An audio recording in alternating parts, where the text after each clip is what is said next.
law enforcement officers across the country struggled to qualify with the caliber. Hello everyone, and welcome back to the channel.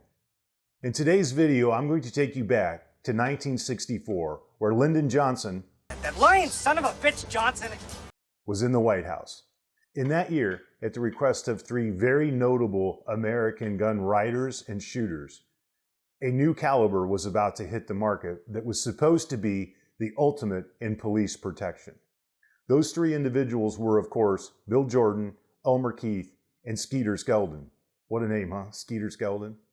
They had an idea that if you could bridge the gap between 357 Magnum power and 44 Magnum power, you could sort of unite the best of both of those worlds, which was the ultimate in stopping power without the negative recoil impulse and all of the unshootability of the 44 Magnum. Now, if you think about it on the surface, that might sound like a very simple operation to perform, but it turned out to be a little more complex, and the 41 Magnum sort of fell short of what they had hoped it would be, largely due in some cases to public perception. So you have to bear in mind, in 1964, jacketed hollow points were really not so much of a thing related to law enforcement.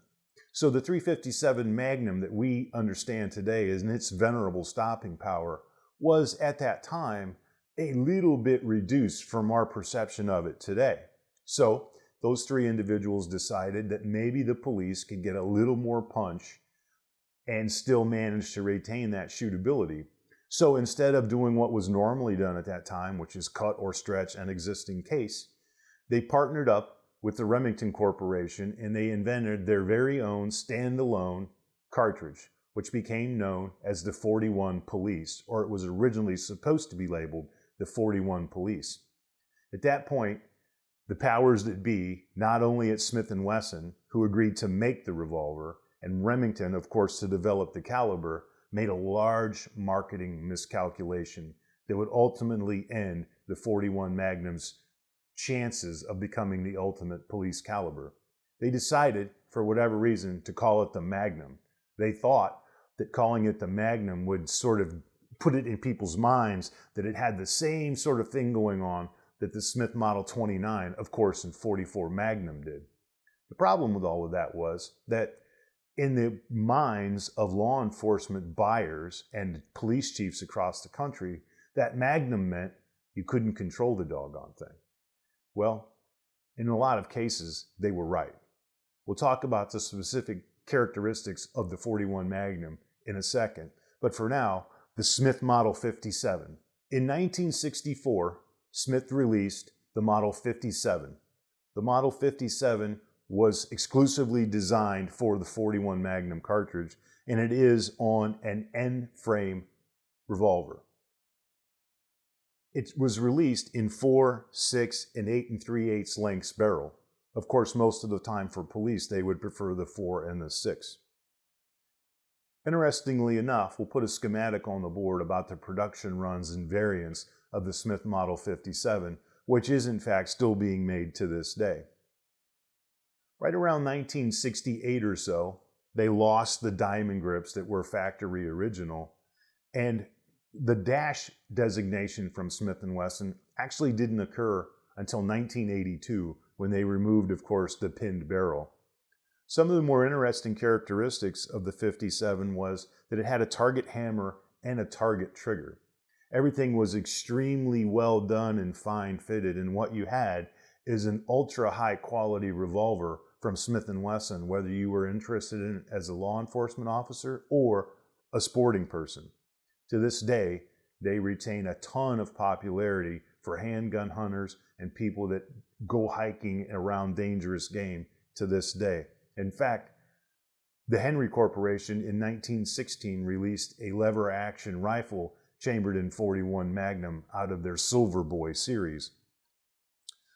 We'll get a close-up of one of the revolvers that are laying here on the table because the collector of these guns, a friend of the channel named Jerry Ladd, who's a retired ODNR officer and former competitive shooter, has Coke grips.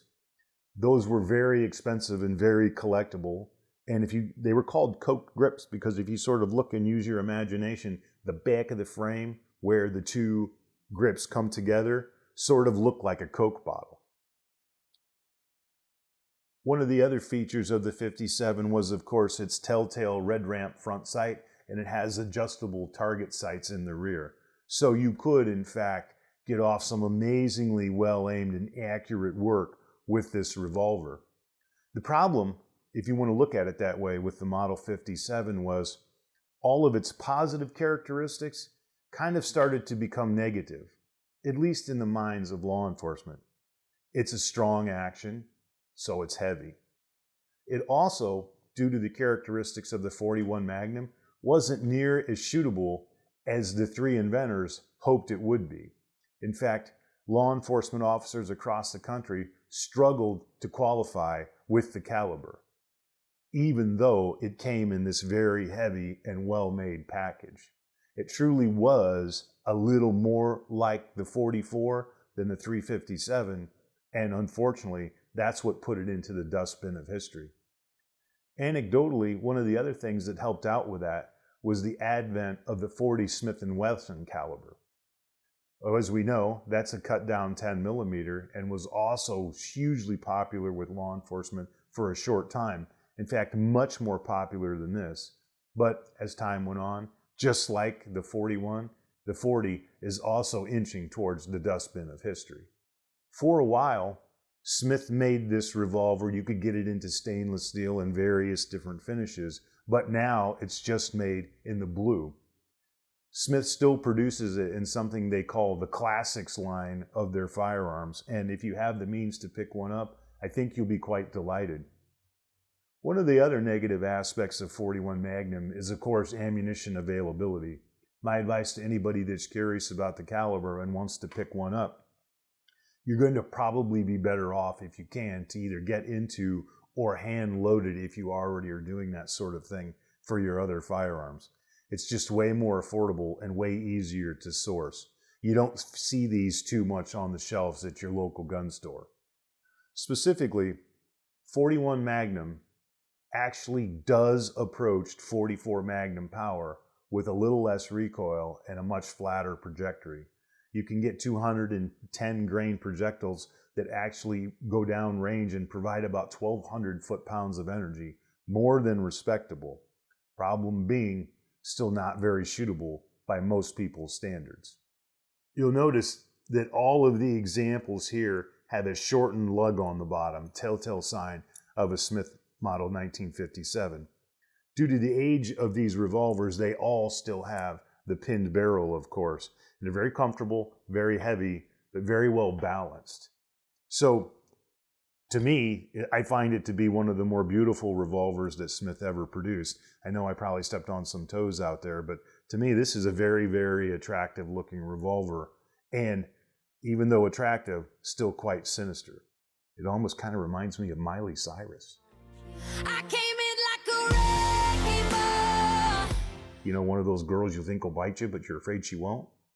Of course, this is a hand-loaded 41 Magnum cartridge. Of course, you can see the wad cutter projectile. The 41 Magnum can withstand pressures, according to SAMI specs, of up to 36,000 psi.